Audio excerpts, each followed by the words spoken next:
Welcome back to By Design, an Acast Network podcast. I'm your host, Whitney Young, and I'm so glad you're here. Today's episode is extra special to me because my guest, Lara ghraoui, also happens to be one of my closest friends. You might know Lara from her modeling work or social media. She's got a significant following on both TikTok and Instagram. And in addition to being a content creator, a successful working model for the last decade, a DJ, and more, Lara is a savvy, smart, and highly ambitious person who is very much living by design. This is a person who is the definition of self-made. She lived through a war as a child in the Middle East and came to the States at 18 with a dream, and she has achieved it and continues dreaming up more dreams and working toward achieving those things and just generally sort of like building this empire. Another thing that's really inspiring about Lara is that she bravely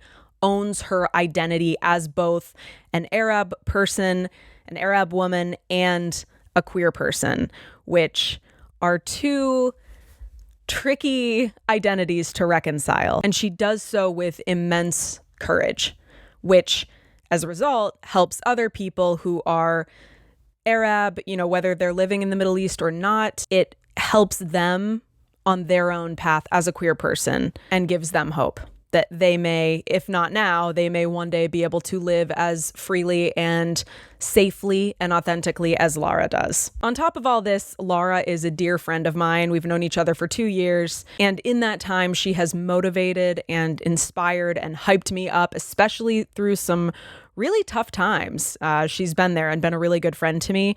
And she's also a tremendous bi ally, which is important on a podcast like this.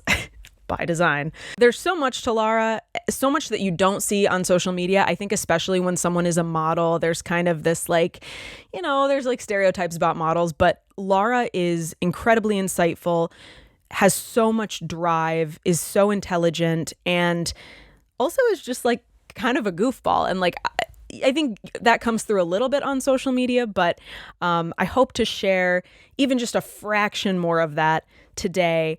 And I hope that this podcast serves as a little bit of a deeper dive into who Lara ghraoui is. If you're enjoying By Design, I would appreciate it so much if you rated and reviewed this podcast wherever you're watching or listening. It means a lot to me if you take the time to do that. Finally, you can follow me on social media for more information about the podcast, video clips, etc. I'm at WitsTix on TikTok and at the Whitney Young on Instagram. And yeah, I hope you enjoy this episode. Let's get to it.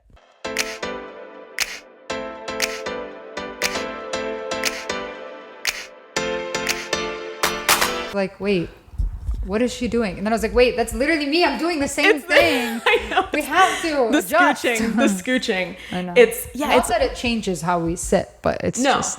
I love that we're sitting like we're meditating. Posture. I know. Wow, here we are. So here we are. Lara ghraoui is Whitney and Young. And Whitney Young. Thank you. You're welcome. Gotta have an introduction for myself too. This is so exciting. Very that exciting. You're here. I'm so excited, and I think the best place for us to start is how we met, because it's such a funny. It's funny, but it's also I think a very relatable experience for queer women. Yeah. Because there's just a lot of the social media. This goes back to Tumblr days and Facebook, and now TikTok and Instagram and stuff. So do you remember? I feel like we definitely got lucky with the timing in which we found each other, because it was so random. I just started getting into making TikToks and whatever, and I saw a bunch of your videos pop up, and I was like, oh, she's funny, whatever. And I think I followed you. Yeah, it was the summer of 2022, which was when we were both sort of Yeah. Yeah. I think I had 100,000 followers, and you had 50,000 or something at the time. And then, I followed you. And then I think we just started talking, and I was like, oh, I'm going to follow her on Instagram. She's so easy to talk to. Yeah. And for me, coming from my background is all of my friends are straight. I don't have a lot of queer friends. I now do because of TikTok and Instagram, social media, Bailey, who's going to be on another episode. Yep. Is she's really great at talking and putting herself out there like more than I am. I'm like a more like guarded person. You're and it takes reserved in the beginning. Yeah. In the beginning before you know somebody. Yeah, like I'm super talkative, but it just takes me a second. And so her friend, Carrie's friend Bailey, who's going to be your friend now, is really good at being open, putting herself out there. So because of her, me and Carrie now have like 20 queer friends. That's amazing. So we love it.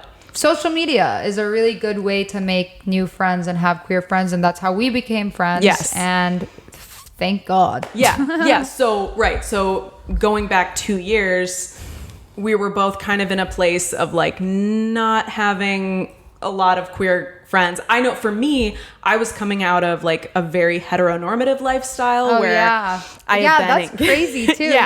We were going through talking about that a lot. There was a lot. Like I had made a TikTok like 2 or 3 months prior. You had also just become active on the app. Really? I was definitely like pushing myself to use it a lot more than I am now because there's other things on my mind. But yes, I was like focusing on that at the time. Yeah. And we were both just in this place of like wanting that connection with other queer people, other queer women, and like making queer friends. And it can be hard. And also somebody like I wanted to be friends with somebody that was like creative and supportive as well, because a lot of my friends were not into like TikTok and social media, and they kind of like in a sense either they don't know how to do it, it's not their thing, or they've outgrown it. And I'm a lot younger than a lot of my friends that are girls, so I was like, okay, I still feel like this resonates with me. You're a lot older, but you're like this. Hey now. Well, I'm just saying in terms of like, older. I'm just saying in terms of being like tech savvy, like you are a lot more tech savvy, you know, and you're like with the times, you know, like you're with the times. Like I'm a cool 30 something. Yeah. Like she's like even better than me. Like she can do transitions and stuff. And I'm still like, I don't know how you do a transition. Like I'm just going to put the phone up. Yeah. And then I'm just going to cut to another clip. Like that's me. Like old school style. Old school, an old soul. Yeah, exactly. Very old soul. Not that tech savvy. But I remember so when we met, I remember what happened was we were both kind of like on the rise on TikTok, like popping on the FYP, making our content, and we both were in this place of like having a lot of followers come in every day. So the fact that we even kind of like cross paths was really crazy, mystical. Like I also feel like a month later, like after we became homies, like you ended up having like 100,000 followers, and then mine kept going up too. And I was like, it was literally just dumb luck. That we followed each other, because like otherwise we wouldn't have. And like it's crazy to think now that like I've known you for 2 years and you almost moved out here and you've had like this whole journey. I know. It's crazy. And we still talk a lot. Yes, we still talk a lot, and we both have ADHD. Super bad. And we're both content creators and all. It's like, but yeah, it was just nice to have. Because the reason I wanted to explain it is because I feel like people are like, how did these two know each other? Like when we've made TikToks in the past, it's like, what in the crossover? Like, how did this happen? Because I live in Rochester, New York. That's where I'm based. That Family Guy, The Simpsons episode crossover. Exactly.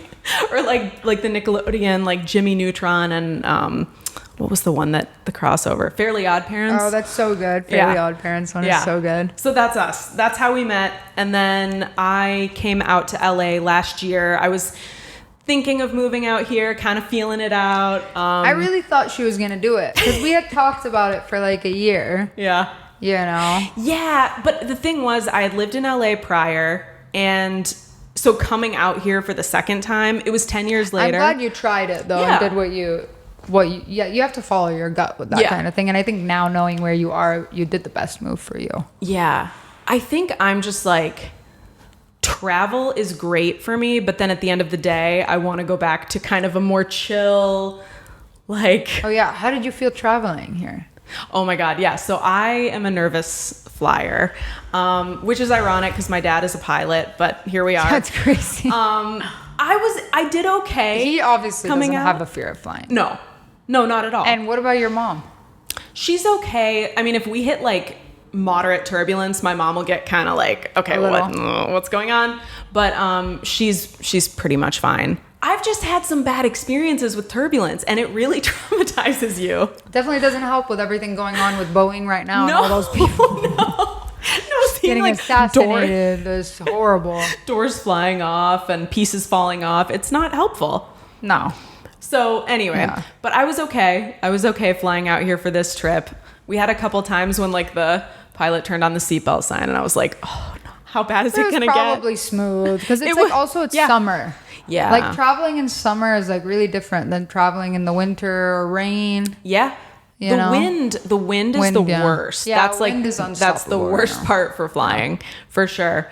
Okay, so now that we've established how we know each other, the reason that I wanted to have you on By Design, Lars. Oh, thanks. Yeah, we gotta stay on track. The reason we're here today is because you, more than most people I know, truly live by design. Like you live with intention, you live with authenticity. Thank you.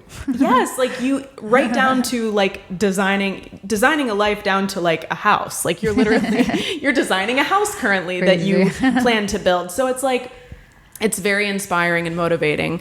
And you're very inspiring and motivating. Oh, well, it goes both ways then. But yeah, I guess where does the drive come from for you to create your own life in this way that you have? You know, I think for me, it's like my parents are divorced, okay? And my mom like kind of struggled financially. And she had to really fight for what she has. And my dad, like he wasn't really present. Okay, like, and I kind of ran into situations with him when I was younger where like, let's say it was summer and I wanted like $200 for the entire summer for like 3 months. So like 75 for each month, basically. Okay, which is not much. If you think about it, you're a kid, it's summer. I was like, 12, 13. Like you want to go out like once a week. If you want to watch a movie, it was $10. If you wanted to get a sandwich, it was $10. So it was really, I was just kind of asking for enough to kind of like be able to do something like twice a week over the summer and then you're at home the rest of the time. Maybe that's a lot for some people, but like... I don't think it's unreasonable. But if you get a sandwich, with your friends and go watch a movie, it's not less than $20, and being in Beirut, a lot of my friends had money and all of my cousins are super rich. Wait, so backstory on that. You lived in Lebanon for 8 years? Yeah, about 7 years. I lived in the Middle East for 7 years. Like born in Orange County, lived here for 9 years, went to Lebanon for 7. So this is like part of my experience in Lebanon and what is making me push for everything that I have today. Yeah. So growing up around, like, I went to like a private school, but like my mom couldn't afford the private school. So she had to beg the school to let her pay like monthly. Because she could pay like $600 a month. By the end of the year, she'd be able to pay like that $6,000 or whatever that it costs for the tuition, whatever, approximately. And so my mom had to break it up, whereas everybody else's parents are just like paying for it. And the girls are showing up to school with like a Louis Vuitton backpack, like crazy stuff like that. Like very, very different than like America. Yeah. Okay. And also like 40% of Lebanon, I think, or something like that, is like technically French. So they're very European style. Oh, wait, really? I never knew that. Actually, yeah, it's like a huge percentage. And like it's our second language. And a huge portion of them have like French passports and stuff like that. So it's super European, hence like the style and like the meticulousness about that. So obviously then I would want to ask my dad, like, can I have like $300 for the summer so I could just like keep up in terms of like at least hanging out. And then like my mom, like I'd probably get like one pair of new shoes a year and I'd have to like make it last, or like one new jacket like a year, because my mom had to like budget what she had, because she can only afford so much between me and my brother and the house expenses and everything, right? Yeah.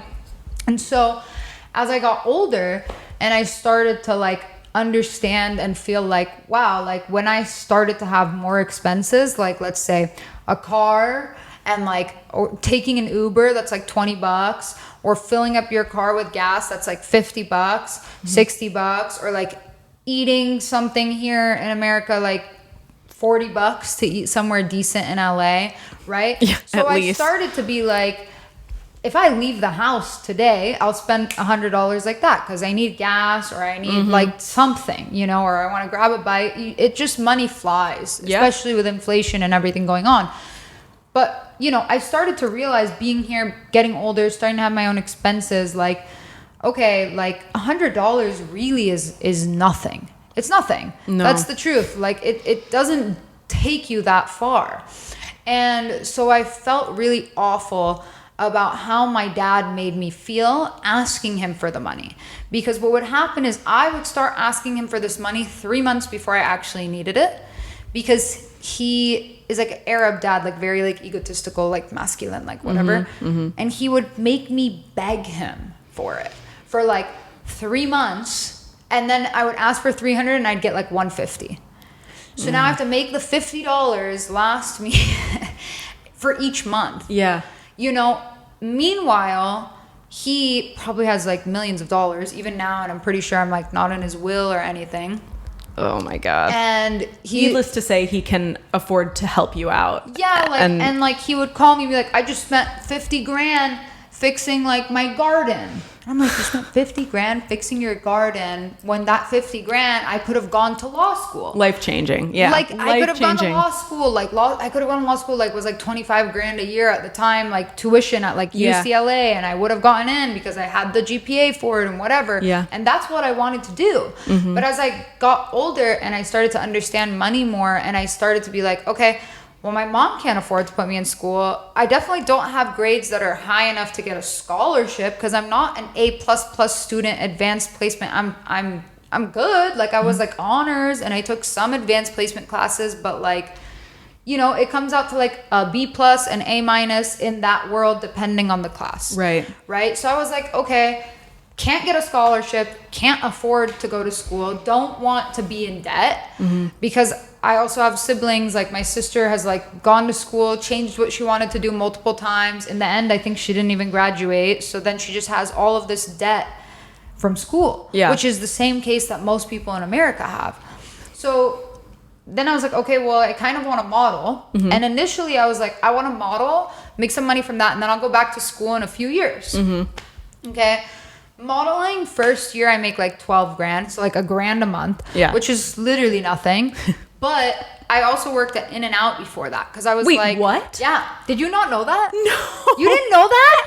No idea. Wow, that's crazy. I always bring it up. So oh my God. I knew that I would be okay when I started modeling. And I had dreams of making a lot more money than I do modeling because you gotta like aspire for more. Yeah. But I was like, I don't want to get to a point where I'm making over 6 figures and not like value my money and not truly understand how hard other people have it. Yeah. I worked at In-N-Out for 2 months, and that was considered a lot more like, it was a higher minimum wage. It was a higher minimum wage than a lot of other places. Okay. And I was getting like $10.50, which at the time I was like stoked about, you know, yeah, like I'm getting $10, like from $0 to 10.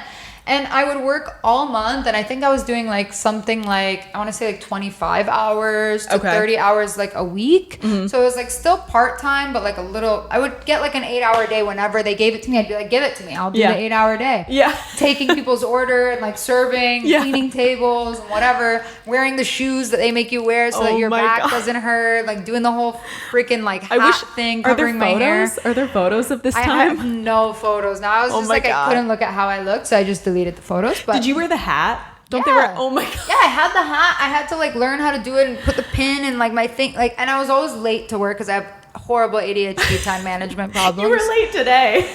Yeah, I believe today it. was really bad. But I would be like 5 minutes late, 10 minutes late, and the manager would be like, Lara, you need to start zoom in on this. Lara, you need to start showing up on time because we're gonna start every minute that you're late gets cut from your check.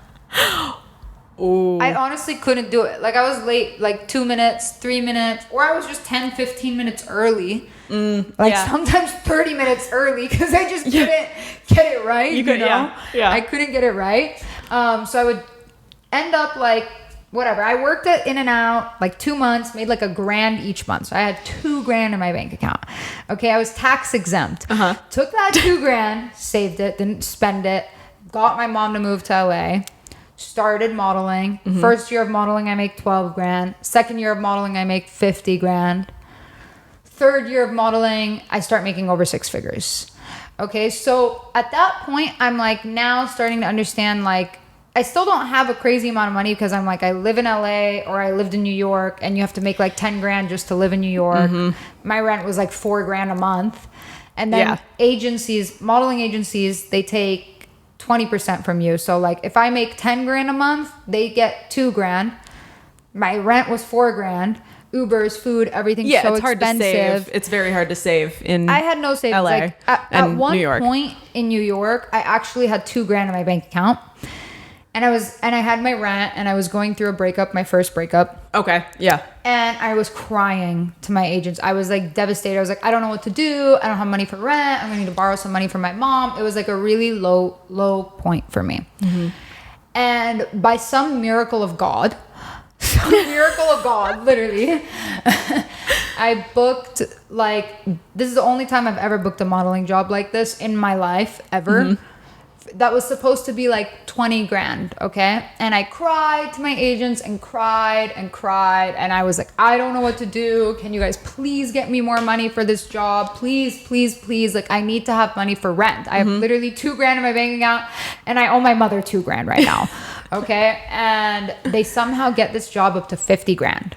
Oh my God. Mind you, modeling world, you don't get paid for 6 months. So I'm still check to check basically for the next fucking 6 months with my credit cards like going really high. Like I think I opened a new credit card too that had like a 0% interest rate for like a year, and I think I maxed it out. It was like 10 grand and I maxed it out so that I could pay everything knowing that check is coming. Okay. And then I closed it out. I didn't have a choice. Yeah. I was like, I have bills, I have a house, I need to stay in New York and try and work. Yeah. Point being, long-winded answer. Point being, I ended up realizing the value of money a lot more. And just how bad it was that my father made me beg him so much for money. Okay. And when I started to have my own money, I started to feel better about myself, which made me just kind of more like, okay, well, I started to notice a lot of my friends that were struggling financially were really depressed and they were not feeling good. And it's not to say like, oh, if you have more money that you're like not depressed. I'll still feel bad certain days because I compare myself to other people. And like, while there's some people comparing themselves, let's say to me and like what value I have and the car I drive or like my place or whatever, right? Being like, oh, she has money or not. Yeah. I live in an apartment where like me and Carrie split it and it's dirt cheap, way under our means, you know? But I compare myself to my friends that are multimillionaires or billionaires, which I'm nowhere near. So I see myself still as like kind of poor in comparison. That's wild. That is wild. So there's like wanting to have like my own financial independence and freedom, which is my biggest drive for everything that I do, or, knowing how like my girlfriend's family, she supports them a lot. She'll probably tell you more about this. And just like, how can I make more money so I can help my family, hopefully help her family, and like help some friends if I can too. So that is a big motivator for me. Like, I don't ever want to be in a position where like I'm asking somebody like my dad for money, you know what I'm saying? And that's so important. I can't remember which book I read. I don't know if it was The Millionaire Next Door or Rich Dad, Poor Dad, which Rich Dad, Poor Dad's so good. I've learned a lot from it's amazing. I haven't finished it, but I've learned a lot. Amazing book, a lot of good information, but one of them was saying you have to have a really strong motivator that is like personal to you and your situation and your values in order to like maintain the motivation to make that kind of money where you are like financially independent and like able to in that way design your life. But it has to be like a really personal motivation. And for you, it sounds like that it's that experience of like, just like the shame and defeat. It was shame. Yeah. I felt horrible about myself every time my dad would make me like ask him for money. Like I just hated how it made me feel. And I also hated... It's degrading. Degrading. Yeah. And I hated like going to like friends' houses in the Middle East that were rich and like they had a PlayStation or they had like their parents had like a Range Rover, like, shit that I couldn't afford. Shit that my mom couldn't afford. So now it's like I pick and choose where I'm spending my money. So my rent is cheap, but you go to my house and I'm like, I don't even play video games because I don't have time. Yeah. But something in me from when I was younger, that feeling, I like piled up all of these games from like to feed that like inner child that didn't get that. Yeah. Without even realizing it. Like I'm like ended up with like a Nintendo Switch and an Oculus and a PlayStation. And like the only one I paid for is like the PlayStation, and the others were given to me as gifts. Like I somehow manifested them as gifts because I had like, oh, I want to play video games and feel like a kid, and just like I just want to have the option of which one I'm in the mood to play with. Yeah. Absolutely. Because I didn't growing up. Isn't like there is totally something to that. This idea of like, how do we nourish the inner child and heal the inner child? And a lot of the time it is something very simple. Like one thing I say for myself, it was simple. Yeah. Simple things. Yeah. One of the things I say for me is like, when I was a kid, my parents were always like, don't eat food from the container or the bag, like the ice cream container or the bag. Oh my God, that's put hilarious. it in a bowl, put it on a plate, whatever. So now as an adult, like when I live by myself, I eat my stuff. Like I'm going to eat the ice cream out of the container. I don't fucking care. Eats it straight out of the box. Yeah. Like that. And that's healing. So funny. It's healing for me. It's definitely, it's a small thing. You're right. That's a really good example. Yeah. That's a really good example. Yeah. So, okay. So that's definitely my drive. The driver. Yeah. Yeah. My terms driver is definitely, to sum up, my drive to make money and be successful is the shame that I felt from my father and my relationship with that, and the struggle and comparison I had with other people. Yeah. Made me be like, I don't ever want to be in that position again. No. You know? No. Or being around more successful people, now you're like, now I really can't. I really like I can't. You can't go to those people and ask them for money if you need it, because then you lose all respect. Yeah. So you better make more money if you want to stay respected or be respected. Yeah. Otherwise, good riddance. Yeah. Right. You know? So, okay. So that's kind of the backstory, the history of Lara. Super history. What do you want the next couple years to look like in terms of living by design? I feel like I know what you're working on. Yeah, but you do. Share with the class. In the next couple of years, I really hope to career transition. Mm-hmm. I really like, I've modeled for so long now, like almost 10 years. Yeah. And I feel like I'm ready for change. It's not to say that I won't model anymore, because like, you know, I'm still super grateful to have done that. And if something comes along, amazing. But I'm 27. So in a few years, I'll be like 30. By the time I'm 30, I'd like to be doing something different, because I want to continue to challenge myself and grow and do new things, you know? So I really hope in a couple of years that I'm like DJing and traveling the world and making money like that, because modeling, I'm super grateful for. And it was great because it gave me the start I needed and the financial freedom I needed and couldn't have had otherwise, right? And at the same time, it's feeling now like there isn't much more growth in it for me, because I've already worked with so many incredible clients and I've already done so much of it. And by the way, who are some of the top clients you've worked with modeling? I mean, I've worked for Skims, I've done Aloe Yoga, I've done Fenty Beauty.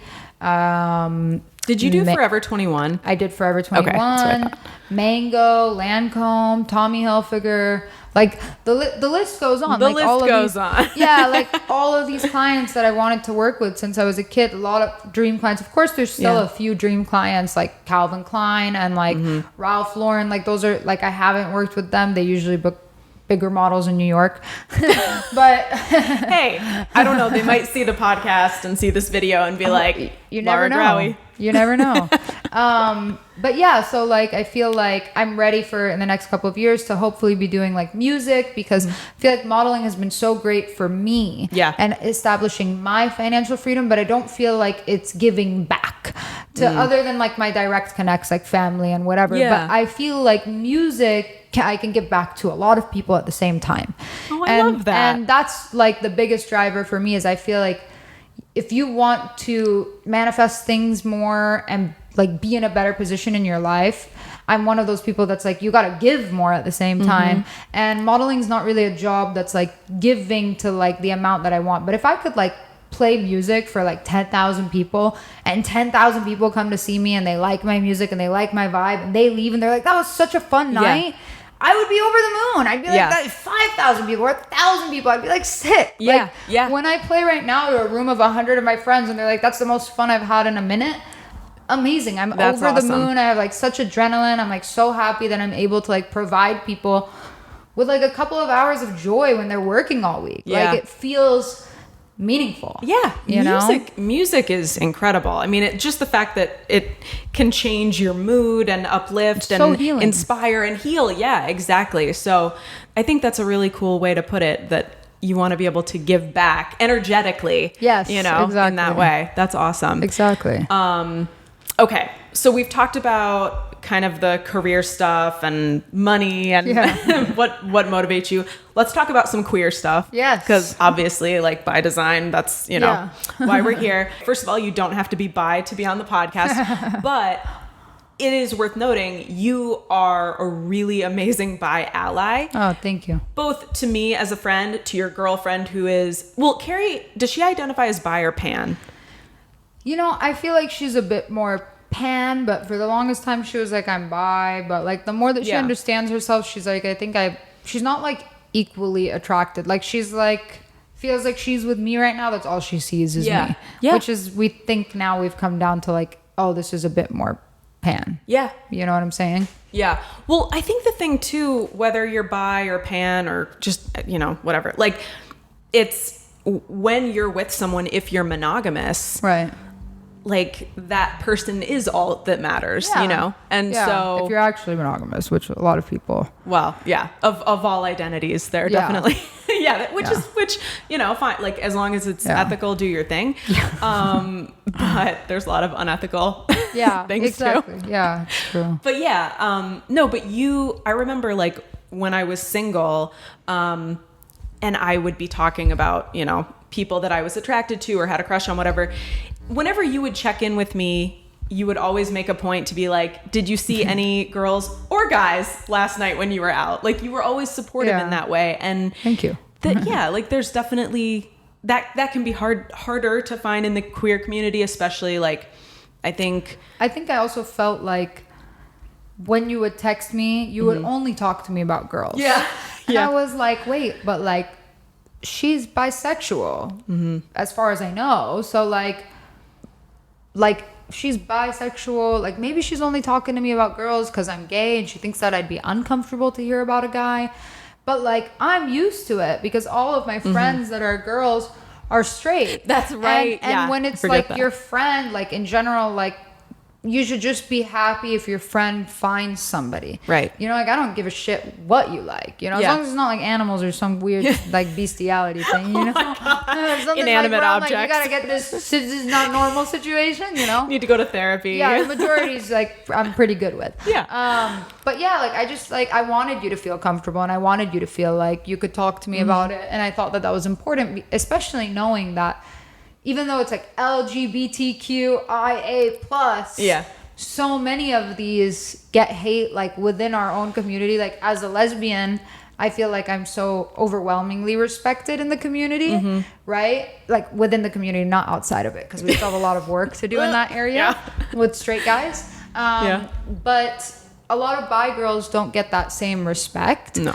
And it's very like, oh, she's flip-flopping and this and that. But I think while I understand why some women will feel like that and feel like that about bi girls, right?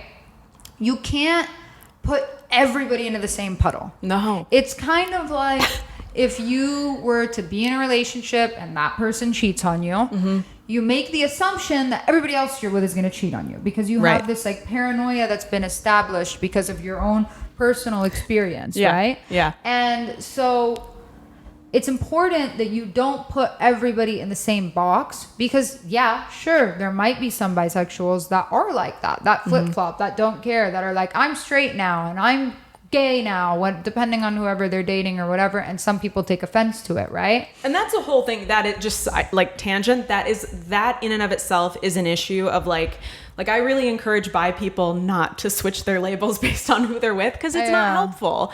Like it's really not, you know. And I think there's two perspectives to that too of like, mine is the same perspective as yours. Is like you should still identify as bi, but there's some people like Carrie's very much like, I don't really care what the label is. If I'm with the person, I'm with the person. She uses a lot of the terms interchangeably, but I don't think she would necessarily be like, I'm straight. You know, I don't think she would denounce her queerness or her bisexuality or pansexuality. Yeah, she'd probably just say like, I'm sexually fluid or I'm open or whatever. Yeah, I think there's definitely like an issue with that, but you know, but try not to put everybody into the same box. Like trying not to put everybody in the same box is important because you got to give people the benefit of the doubt and the chance rather than make them feel closed off. Right. And yeah, like just the idea of judging an entire demographic of people by the experiences that you've had with 1, 2, 3, like maybe it's been a few people, maybe you've had some negative interactions. Generally, I feel like it's bi-curious people that tend to like screw like lesbians over and things like that. But the thing is, like, in my opinion, all of the lesbians, like majority, especially the masculine lesbians that are like studs or like whatever, butch, like dyke, like I don't know all these freaking terms. If you're a more masculine lesbian, like you need the bi girls because you probably like more feminine girls, and it's really hard and slim pickings to find a feminine lesbian. It is. Yeah. It's true. The same way there's not like a lot of like mass lesbians, like it's like less and less. They're the biggest group is bi. The biggest group is bi women. Yes. When you're thinking of like bi women, there's a lot of gay guys, but that's different. Right. There's not literally as bisexuals. many lesbian women, and there's less, I think, pansexuals. It's like even more rare. Yeah. You know, but bi people make up the majority of the LGBTQ plus community. Yeah. Which is wild. Like and so for me, I'm like, it's already a certain specific kind of community. We shouldn't be omitting anyone out of it.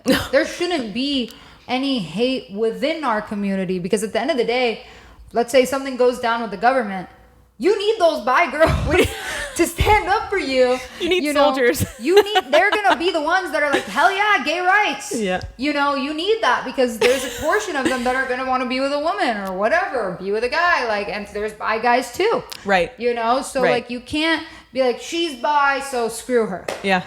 Like, people are sexually fluid, and like, you gotta worry about you and what you like, and just leave everybody else alone. Yeah. It really doesn't matter what they are, who they're sleeping with, it doesn't matter. Yeah. That's my perspective. But I love that. I love to hear that from a lesbian, because obviously not all lesbians, in fact, most of them are probably like cool and accepting, but there's definitely like that minority that are just very like outspoken about not liking bi women and not liking, you know, bisexuals, and it's just like, it's exhausting. So it's always refreshing. I feel like a similar comparison, not an equivalent, but a similar comparison is like somebody who's African American, right?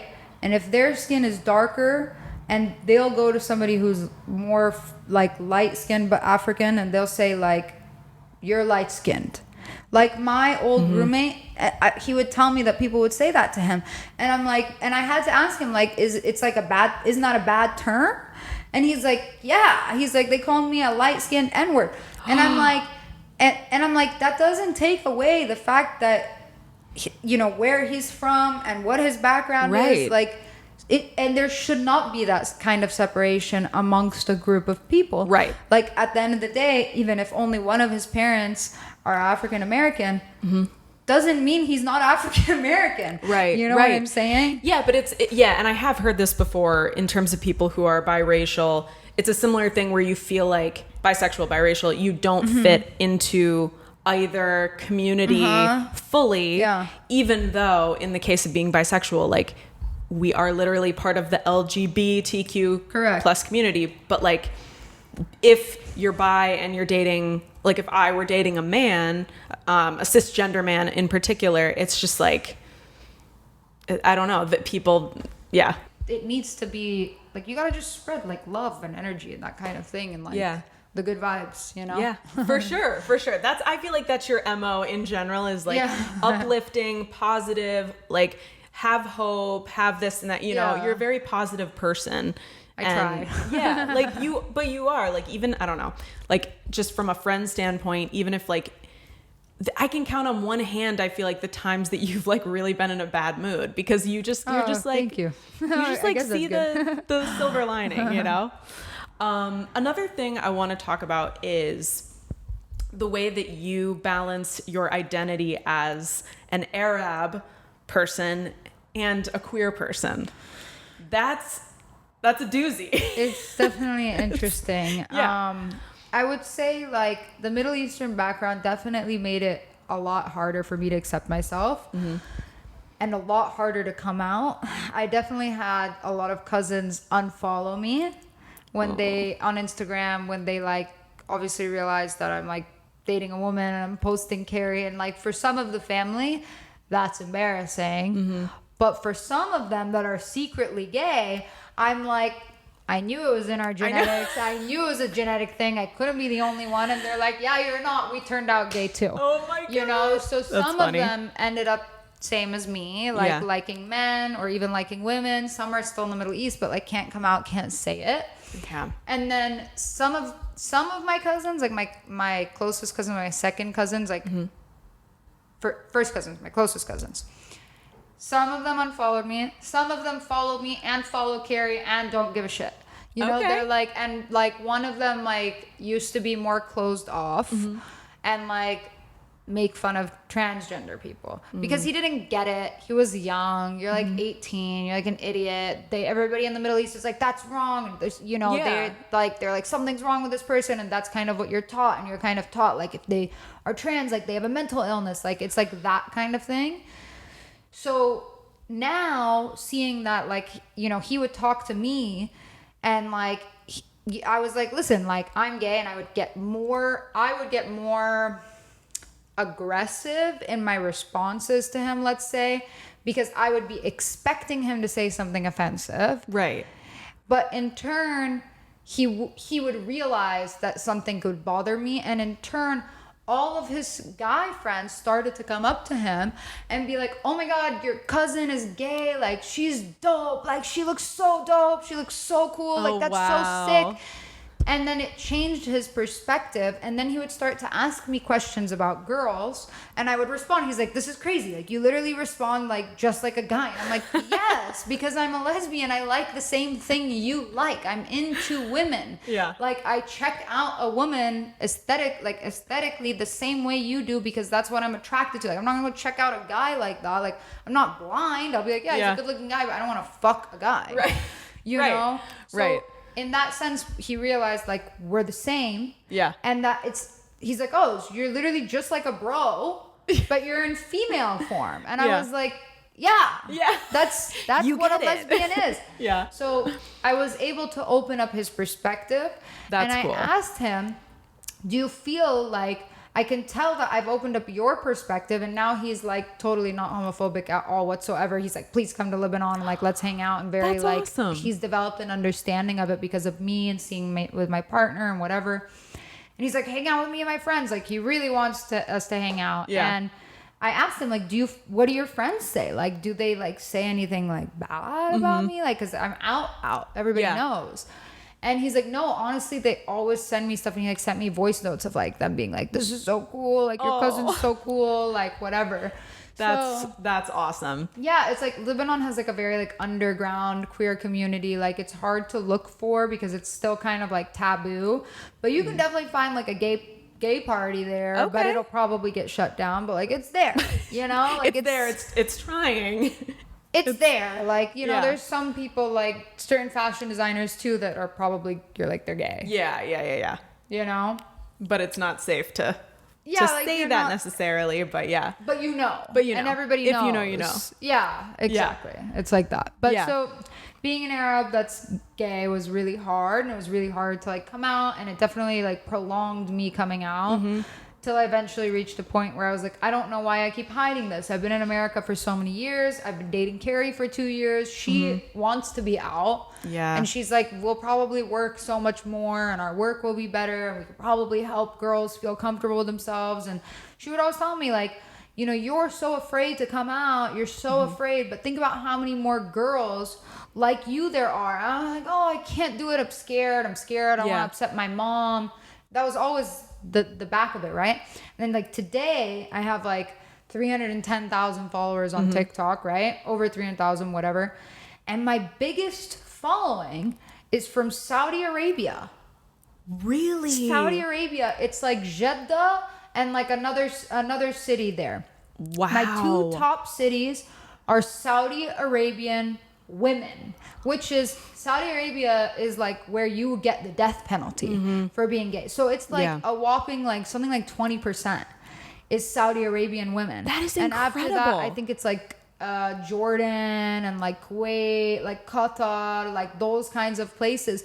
So it ended up being for the best. That like it took me a long time, but like now I have a lot of Arab women. And sometimes if like an Arab woman that's queer sees me out, like I've had a couple of instances that are like very memorable. Like one of them, I was at Coachella and this girl comes up to me. She's like, oh my God, wait, are you Lara? And I'm like, yeah, I am. She's like, oh my God, I left Qatar with my wife now because of you, and we got married and because we saw that you're out and we came to America. Oh, so, like, my God. I had goosebumps just saying amazing. it. Just being able to say like somebody coming up to you and saying they left the country and like moved because you inspired them to be themselves, and now they can be themselves with the person they're in love with is fucking amazing. You completely changed someone's life. You inspired them to change their life. That's incredible. And you really wouldn't think a few TikToks of you being yourself with your partner could do that. I was gonna say, my next thing that I was gonna say was exactly that like people still like they're, you know, they'll make comments about TikTok like, oh yeah, like they're a TikToker, this and that, whatever. Like I hear it pretty often. Content creators, case in point, creators are making content that is literally, especially like queer, whatever, you know, if you have a niche like that, literally life-changing content. Yeah. It's not just this like trivial, silly like stuff. I mean, it can be. But I think like there's more to it than meets the eye. Like, yeah, for sure. I'm definitely like still processing how much of a difference it makes. Like Carrie does vlogs now, which like she'll tell you more about tomorrow.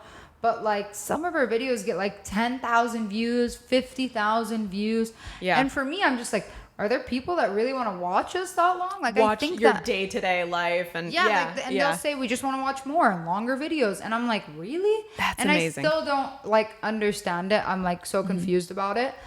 But I also, when I think about it, I'm like, oh, because they're probably in the Middle East, right, or somewhere where they can't be themselves. Yeah. And seeing how normal we are, regardless of what we're doing. Yeah. Makes them feel like it is normal. Right. It is normal because they look normal and they look happy and there's totally nothing wrong with it and they're literally fine. Yeah. Just like a straight couple, and like it starts to create that comfortability for them just by watching it. Yeah. You know? For sure. I mean, I think back to like before I was out, and honestly before I even like fully knew that or had accepted that I was bi and queer, like going to the deepest parts of the internet to try to find as much content as I could in like forums or on YouTube. Yeah, things like that. Like, because it makes you feel more comfortable. It just made me feel like, like seen, and it was the type of content or media that I craved, because it was just like when I was growing up, it was all like hetero, like for the most part. I guess that makes sense. Like I definitely feel like the people that are watching us are like younger girls. Yeah. Like I would say like probably like maybe even 16 to like 22, 23. Yeah. Yeah. Maybe even some older women. I don't know. Yeah. Definitely. There's the late in lifers and things like that. Yeah. Exactly. So I think a good place to kind of land here would be, since we are talking about how you do have this, move this way just a hair.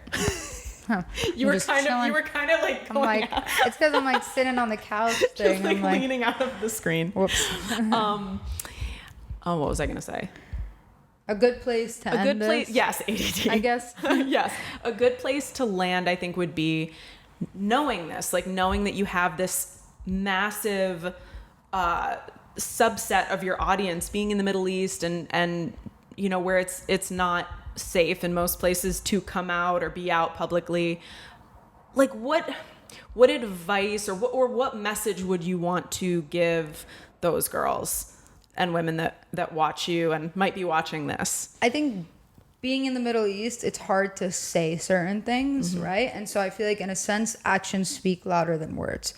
And for me, I feel like it would be really impactful for me to go DJ somewhere like Egypt, where I don't need to say anything, but you know that if I'm there and I'm in that country and my girlfriend's with me and somebody booked us for that, somebody booked me to play something there hypothetically. Yeah. Then anybody who's there to see me play is probably also queer. Right. And it's also just like, hey, it's okay to be into women and be queer without any words being needed to be said. Just your presence. Just existing. It's the presence and normalization of it. Yeah. And it also like, think about how many men actually run something like that. And like I have tattoos on my body in Arabic. Yeah. So they're gonna know like she's Arab. On paper, I only have an American passport, so technically I'm a tourist. Right. But like just kind of to show people like there is a way out. You know, everybody's road to get out is different. Like if they're young and they're still with their parents and they're like, oh, their parents don't let them move to America. I get that a lot in DMs, like girls being like, my parents said I can't move. And I'm like, of course your parents are going to say you can't move because you're probably under 18. But when you want to go to college and university, you can go to other countries if your parents can afford it or whatever. Yeah. And that's one way to get out. And then you get like a visa and, you know, work wherever you are. And that's probably the time that you'd best establish yourself and understand yourself. But yeah, for me, I've definitely thought about like it would be meaningful for me to be able to feel safe and DJ somewhere, like play music somewhere where like Egypt or like Lebanon, where like I have seen other like queer people like go and get in there, and I'll ask them like, how is it? Like you went with your girlfriend, like what was the verdict? Yeah. You know, and they're like, it felt fun. They're like, of course, given on paper, they're tourists because it's a British passport or an American passport or whatever. So technically, I guess they don't do anything if it's like that. Okay. So other women suffer something different, maybe if they're from there, which is the scary part. But I hope that at least, like, if I got there safely and was able to do that, that it would at least normalize it internally for those women without needing to express it. Yeah. You know? Yeah, I think that would be incredible. That'd be sick. That's like the 5-year plan. Yeah, exactly. Like get on that. That's like, that needs time for sure. Yeah. It's hard. Like it's definitely hard, like to be in the Middle East and be queer. Yeah, absolutely. But I think that's good advice. Like if there's a way to, start applying for university, for school, if you're that young or whatever. I think the difficult thing is if someone's older than that and kind of missed that boat, figuring out how to get out. And obviously I don't have that answer, but I guess it's still just like applying for jobs to like work abroad. Yeah. I mean, like if it was me too and I felt trapped in like some Middle Eastern country, I would take any job I can get. Yeah. Any job I can get my hands on, and I would literally just work my way up. Like I worked at In-N-Out. Yeah, like, you know, and like I have reached points where I just didn't have a penny in my bank account basically. And like you just kind of have to like hustle and like get through it. But in the end, when you have your own financial stability and you're somewhere where you can be yourself, it's worth so much. It's worth 1,000 pictures, kind of. That's that quote, 1,000 pictures, 1,000 words. A picture for 1,000 words. A picture is worth 1,000 words. A picture is worth 1,000 words. It's that energy. Yeah. You know? It's your freedom to be who you are and live the life that you want to live is worth. It's priceless. It's worth everything that you have to do to get to that point. Well, I think I'm excited to see what you do both with the DJing and also as you continue to help women and girls everywhere, but especially like in those places in the Middle East that you've really reached. And I think you're going to do something really big with that. I just have this feeling. I see like you opening like starting a foundation or something at some point. I hope so. Yeah, that would be awesome. Yeah, if I'm definitely in that financial position, I definitely would figure out how to do that. When you are in that financial position. When, not if. Yeah, when. I love it. When. Oh, I love it. We should go get In-N-Out. Yeah, we should go get a burger. You said we were going to get lunch, and now I'm like, In-N-Out. Can you eat bread and meat? You don't eat meat. I can. But you don't I generally like to. don't. Yeah. But like, if I'm hungry enough, I will. We're not gonna force you to eat meat if you don't want to eat that. I'll eat a burger. Well, in your honor. In your honor as an In-N-Out. I feel like also cheese. You can't have cheese. I can eat cheese. I feel like that's if I eat. Oh my God. That's if I eat a lot of cheese. Now that I have been in a relationship with Carrie for 4 years, Yeah. I went from not remembering allergies to always remembering everyone's allergies. Everyone. Whenever somebody has allergies, I'm like, oh, the cheese. Not the cheese. Like now understanding what it does. Like you're like more aware of it than I am. You're like, no, you can't eat that. I know. I'm no. like, well, I don't want to be responsible for someone's stomach ache. Like I'm texting you later. know? I'm like, that In-N-Out killed me. Yeah. I have to cancel the rest of the But if you do want to podcast. take the challenge, there's a place here called Burgers Never Say Die. And it's even better. Oh. And the fries taste just like McDonald's, but higher quality. But it's cheese and meat. And I eat it with a cup of cheese. Okay. The in fries. Silver Lake or It's here. what do you mean here? It's here in Silver Lake. In Silver Lake. It's not here in the apartment. Here where? It's here in the apartment. Okay, we're gonna go get burgers. Cheers. Lars, cheers. Podcast cheers. Thanks for having me. Yes, thank you for being here. Make sure you guys subscribe to her channel. Yes, yeah, promote it so I don't have Make to. sure you guys subscribe to Whitney Young's channel and support our By Design by Girly. Thank you, Lars. You're welcome. Bye. Bye guys.